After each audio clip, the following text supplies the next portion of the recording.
In front of me is VIVO V29 Lite, and today I would like to show you how you can set up screen lock.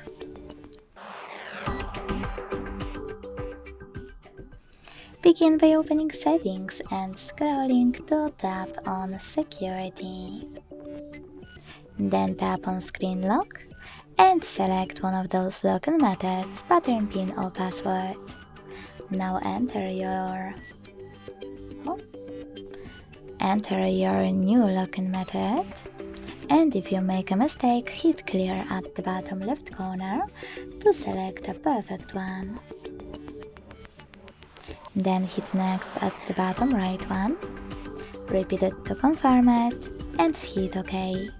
Last but not least, tap on one of those options to decide what to do with lock screen notifications, and hit Done. So when I switch off my screen and turn it back on, icons that pattern is now required. Thanks so much for watching. If you enjoyed this video, leave a like, comment and subscribe. Bye!